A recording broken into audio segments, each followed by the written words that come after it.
Went across to by a dissenting Protestant minister in 1805.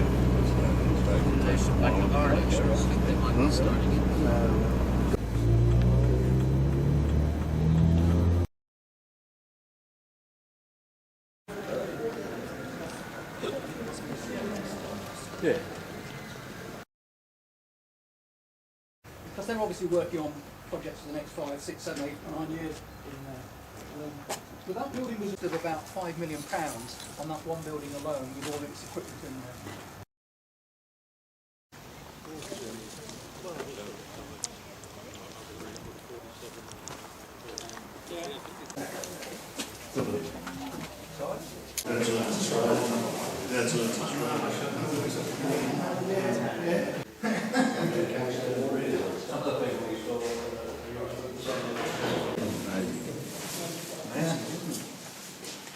Gearbox is buried away in the rear axle, so it's a really easy. Older cars there. You see, women used to work alongside the men on the train.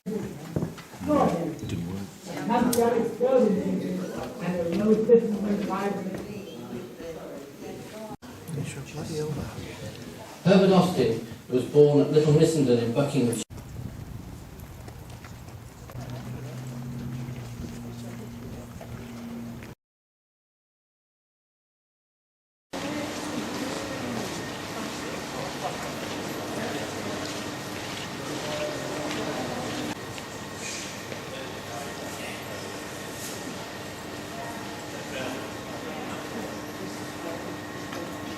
Next, the car is then part built in China, so the cars that are on the line there, it's minus the front axle. There's no engines, no gearbox, no front suspension on the car.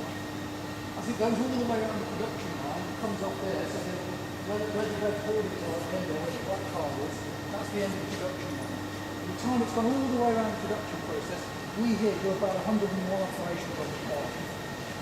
Engine, gearbox and everything else is working within the given parameters, it's all correct. It then comes up of that area there. Yeah, there was an attraction there.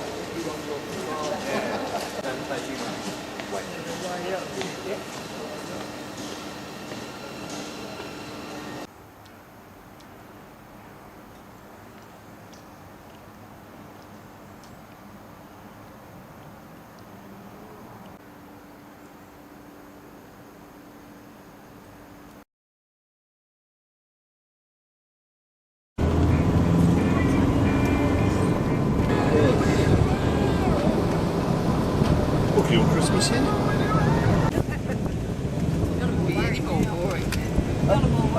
Second day stopped pretty quick, isn't it? Cattle market.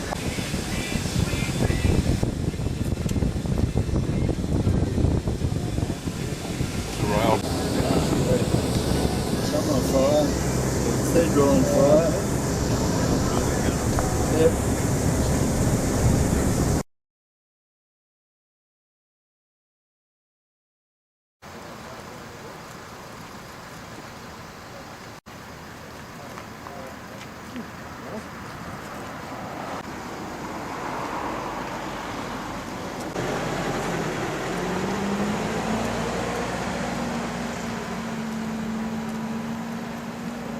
So, my group, the elite group.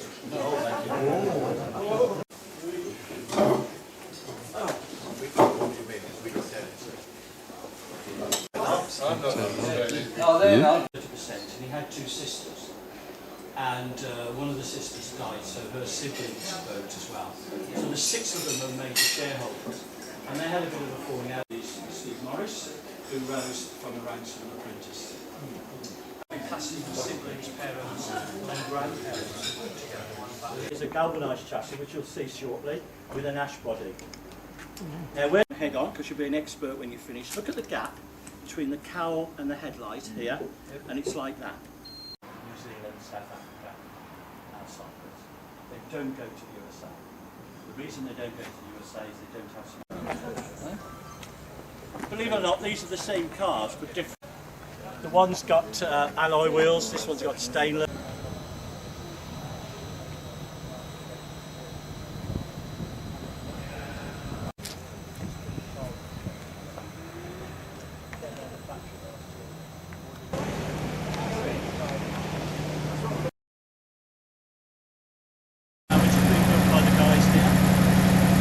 we'll go in and see the chassis in a minute. That's a drag. So you get an aluminium chassis. We buy 400 of these engines at a time. We pay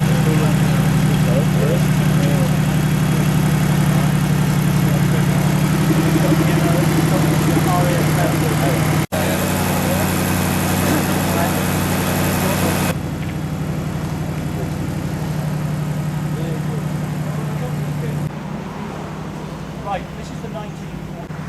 So I'll be grateful if you keep to the right hand side. Don't go between the cars because the office. Okay, I'll do that. Okay. Right, welcome to the upholstery and paint division. Straight right back.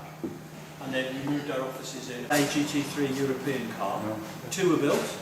Yeah. The other one, sorry. First and second on the grid at Silverstone in 2009. One won the first race, the other one won the second race. We came second to Flipping Audi.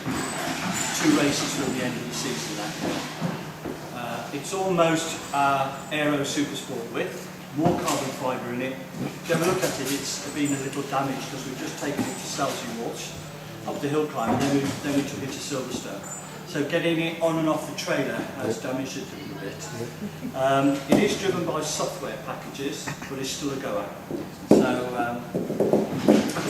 the other one is in South France at the moment. But this is our 2009 FIA car. Predated, but we've actually got, we've noticed a big cooling unit on the pressure at the moment on certain parts of Malvern to bring this car back. Because it is becoming a cold car. Reason, it has a boot. The Aero 8 and the Plus 8 doesn't, so people like the fact it's got a boot. And the 2008 car. This car rather let us down at the moment in 2004. Overheating problems, waterproof problems, water pump problems, overheating problems meant the car was out of the race for quite a while. We didn't finish enough laps on the register to get on the Le Mans register, but we did finish on the tarmac, so it was there at the end. What we did win as well was the best kept technical garage. Why I don't know, because we were always in it. But we actually won a crate of champagne. Oh, great. A bit of a compensation. But someone has worked out that our racing budget for Le Mans in 2004 equaled Audi's catering budget. So you can imagine how much this wasn't successful as the 2009 car. What is interesting about the car, we get lots of stalls around here. It's a lovely little story. You see this front end here? We had some 10-year-olds here last year. 2 boys were talking. We asked them what these were for. This splitter. And they had a bit of a think, and they came up with the idea it was for moving snow. This was a snow plough. And there was a girl with them, and this is the truth, she was 10. And she said, "You're talking aerodynamics." And she was 10. Really? So we've taken her name. That bit's a lie, but the rest of it is perfectly true. It is, of course, a ground-hugging device. Plus 4 plus. But this is the very first car that Peter Morgan designed in the early 60s. It was aimed at the North American market for £1,000 plus £200 printer stamps. And it didn't sell. And the reason it didn't sell, 3 or 4 reasons. First of all, if you wanted a Morgan in 1960, you bought one of those, not one of these. You bought a Lotus that looked like this. Secondly, it's got a hard top. Some say it's like this because his girlfriend had bouffant hair. That's Peter's girlfriend. But Morgan people didn't have hard tops, they had soft tops. And the other reason is fiberglass. And we don't like fiberglass cars. So from 1963 to 1967 we sold 26. They're all still about, what we thought they were. As you gathered, Morgan has never built engines. For the original 3-wheelers, they were Peugeot, Jack, Naturalist, Anzani, Blackburn and Ford. For these, they tended to be Coventry Climax, Triumph, Kent, Ford Kent engines, some had Fiats in later on. But this had a TR2 engine in it, like this one, in the 60s. And we wanted some more power, so we went to the original Rover factory in Solihull to buy their Buick, or use their Buick V8. and their response was to try and buy us as a factory, which we refuted. Ironically, they got bought then by British Leyland, and we went to British Leyland and we got permission to use the Buick V8, which became the Rover 3.5 litre engine, which is the most famous engine. In 105 years, we've built, we think, about 45,000 total cars. 10,000 of them have been plus 8s. So it's been a very successful car for us from 1967 to 2004. They are still very collectible. These cars for German, Austrian, Dutch and British owners will pay up to £45,000 for these plus 8s. And when you think our new our new Ford engined Roadster is 50k, they're still commanding very good prices. There's an auction on Wednesday at Leinster Brightwells who sold one of these 2 months ago for £40,000. So they are fetching good money. Good investment is the plus 8. This is the Gumball Rally Award, which is a gumball machine. It was full of gumballs when we got it, but it's just got a little flap on it, and people keep nicking our gumballs. But we sold 60 of them in 8 cents. They have a yellow deck trim to the radiator. Aero Super Sport or Coupe chassis. It's an aluminium chassis made for its rad shape under licence in Birmingham. Simple reason aluminium here, here, takes a cut, and then all the joint is covered with the bonding out in the chest.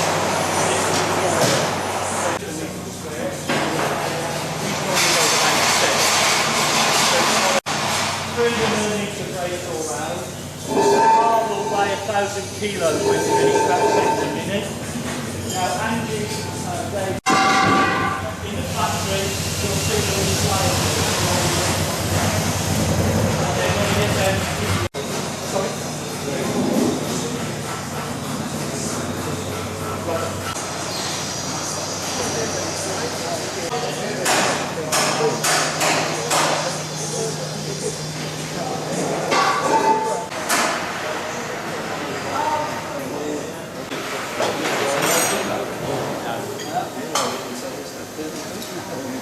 You want to come down?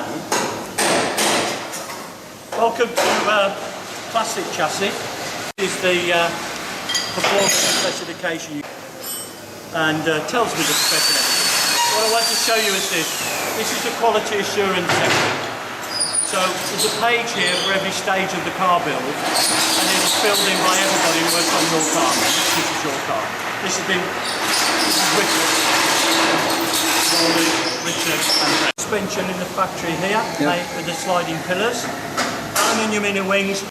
So this will weigh about 800 kilos, and the guys would have built this from scratch in just under 9 hours. And if it's a Roadster, 10 hours. So 10 waiting the wheel.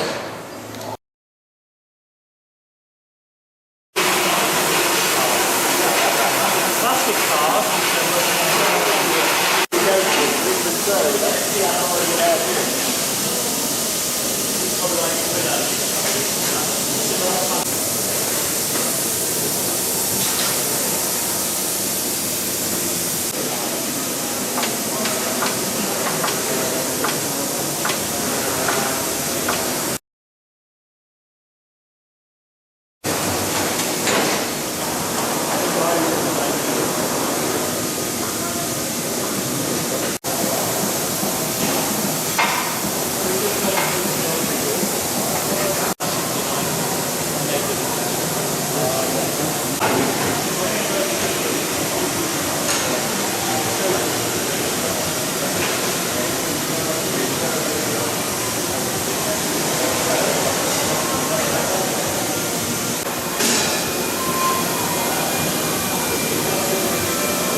His dad's down there. Wouldn't believe it, would you?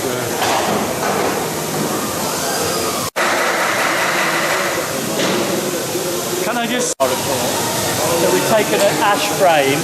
We'll go see the ash frames being built. And once they're built, they go outside into a different tank. And they sit for 15 minutes to inspect and drink them. When they come into the body shop, they're turned upside down, and we put an aluminium skid tank along the bottom, and then it's exposed on the corners. So we turn it over. 1, 2, 3, 4 panels and 2 doors. They're doing 9 hours for a 2-seater, for a 4-seater 13 hours. Can you see the aluminium block in the door over there? The doors are made out of 1mm 1053 alloy. Now if you were T-boned, you would seriously be injured. So what we do, we put a side impact rail, which is about like that and about like that, over there behind the lock, and that gives us a side impact protection. So if anyone hits you T-bone wise, you're covered and you don't lose your knee. 13 hours to paddle. 3 days in the afternoon.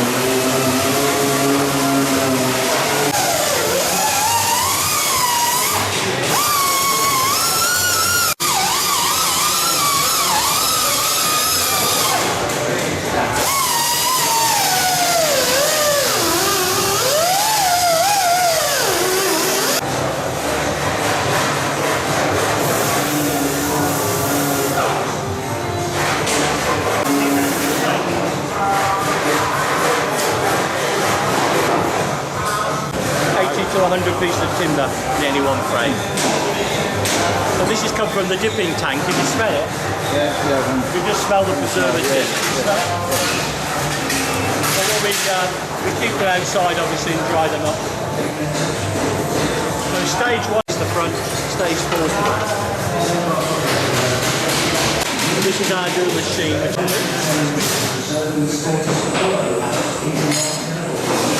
We're getting quality products.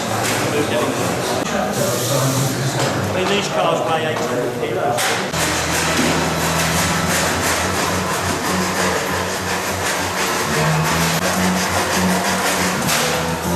This is a piece of ash we used to get in Belgium, and we started to have problems with it because the machine stopped function.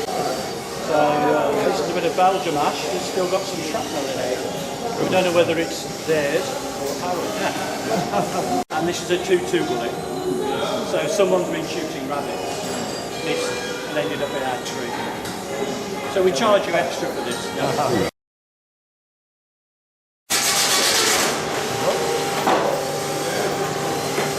Trim work and veneer work and 3-wheelers for us. Yeah. So just waiting for your colleagues to come down. Actually a solid piece of that. Actually it's into 3 pieces, but this is quite heavy. Yeah. This is a top rail. So when it's machined, this is where the windscreen goes, and this is where the dashboard goes. So we start life with a solid piece of ash. We machine it into this section. That's what it comes down to. Right-hand drive. And then we offer our customers a choice. They can have clear, mahogany, walnut or ebony. 6 pieces in a set, all rubbed down by hand, dried, takes a day. Polyurethane. Yeah. This actually is Australian walnut. What we decided at Christmas that our supplier was naff. We were getting poor quality, so we decided to bring all this work back in-house.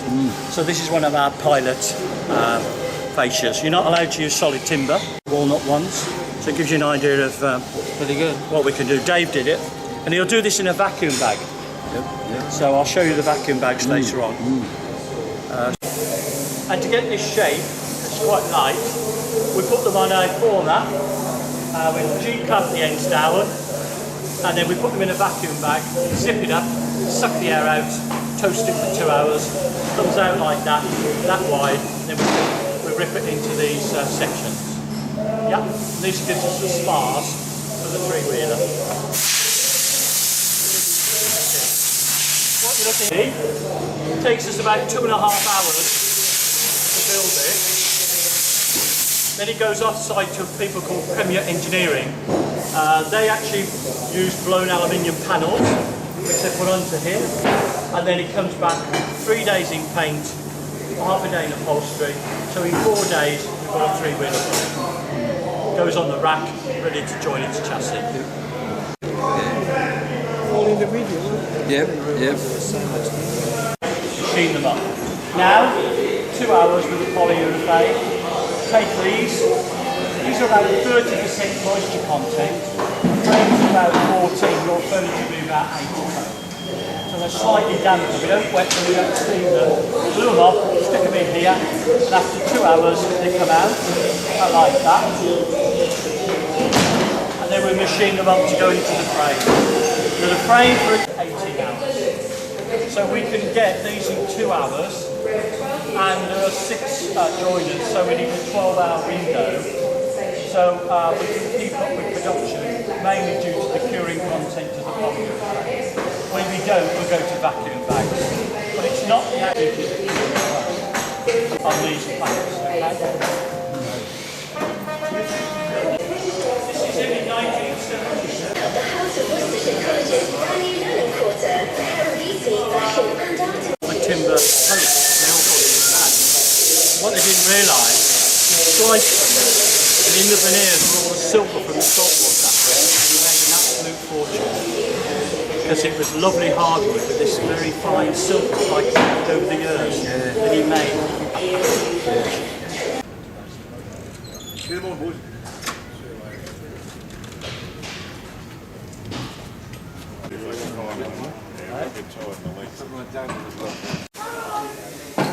Welcome to the trim shop, drive and paint. So this is leather stage. So you can have Yorkshire, Scottish or Italian leather. Most people have Scottish leather. And then the cars come forward here. So they put petrol caps on, side screens, windscreen, wipers, anything chrome goes on the car here. Over there in the rack is the side. And then when they're working on it, and then the hood's put on, the wheel just falls down.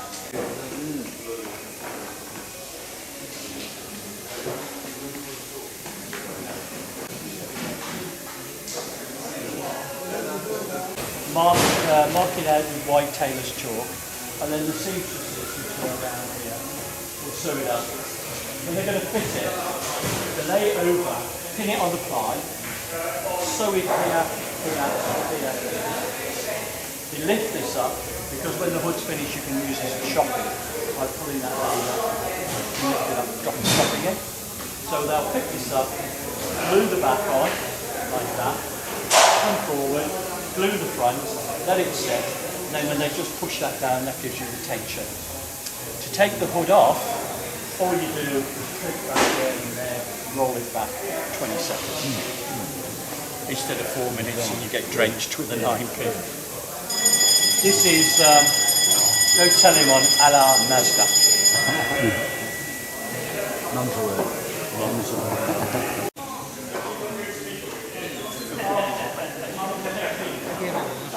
End game. This is where we do final completion. So one man in one bay will put the car back together again, basically, fetching the panels from the paint shop, as you can see. The guy I've just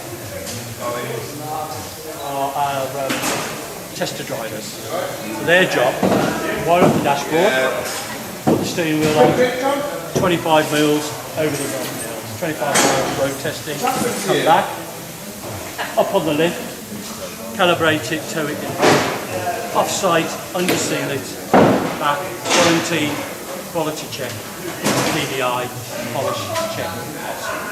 So this is the end of the 12-day period for the classic car, and this is the end of a 30-day period for the plus 8 speedsters and aeros. Okay? We'll just walk through.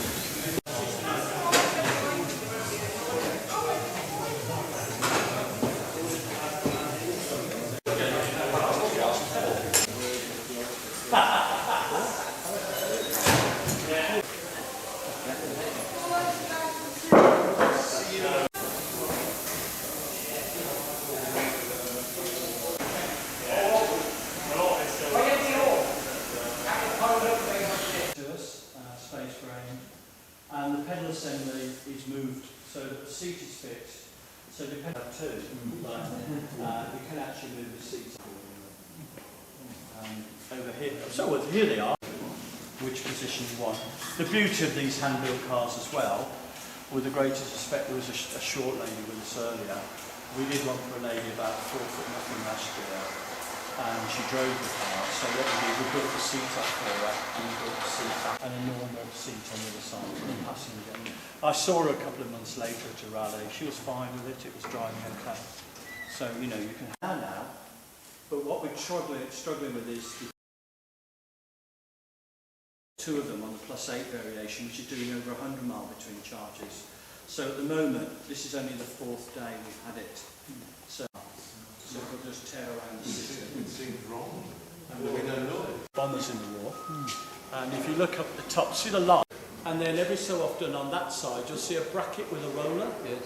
Those are the original 1939 blackout lines. Okay. Because there was a battery was targeted about 6 times by German bombers, because they knew obviously we were building stuff here. We built ammunition over there to a rolling chassis in 3 days, and then we copper greased the tubes, and then we slide these 2 cars going to the States, for instance. The others I don't know yet. I don't know yet. It's early doors. It's only the 4th day we built it. So you're So this works. 3 days of polishing, they're clean here. So in a whole seat, 3 coats of polish and glaze, and then they get clean here. So in 1 day, we prep them, because the next time is the customer. So they'll go to Northampton to a bonded warehouse, where they're bubble wrapped and containerised to go to, say, Australia, or they're put on Europe. A lot of your fellow countrymen come here and pick their car on their holidays, and then drive them back to second-hand cars.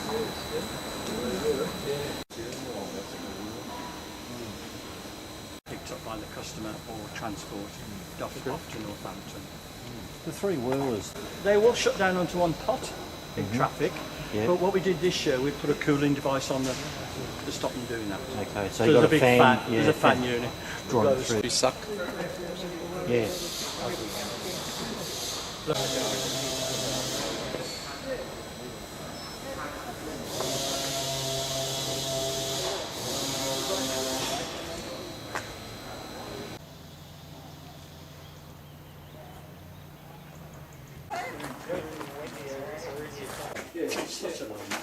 Only 1 day.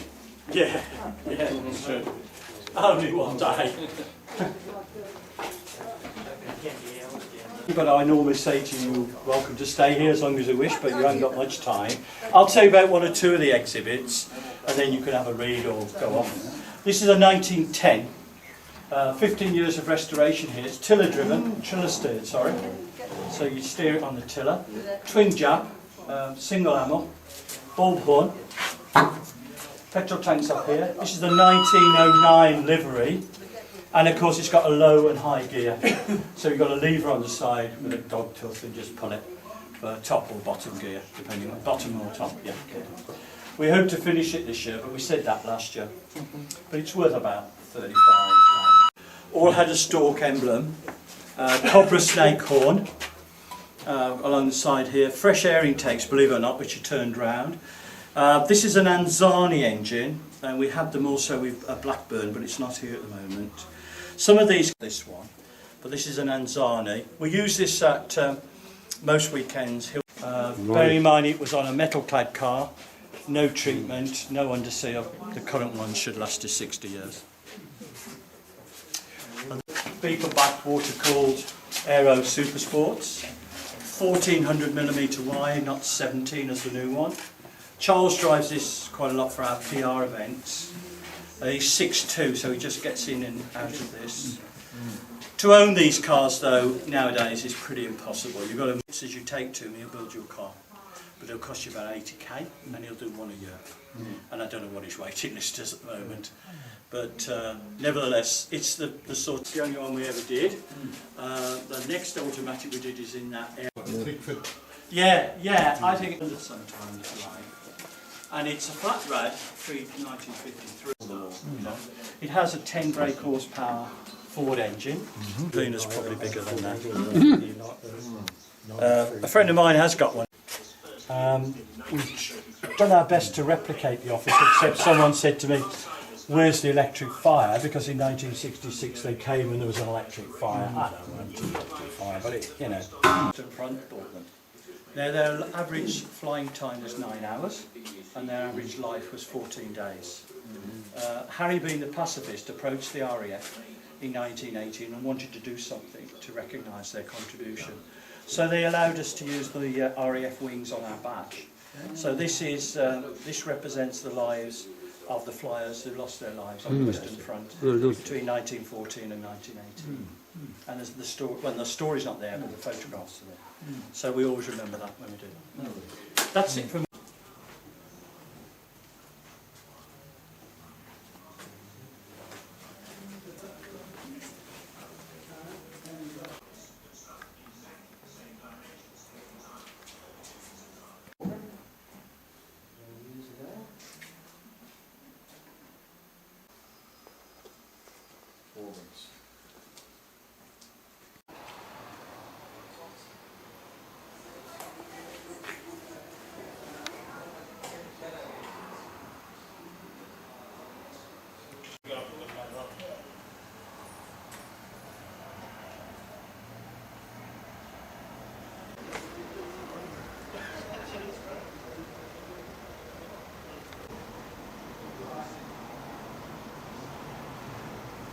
Look bright, don't they? Oh, great, doesn't it look great?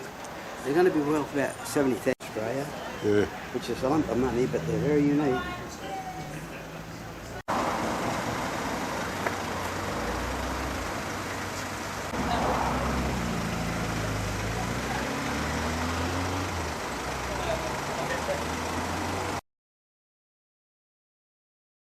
Are we all aboard? Yes, we're all aboard.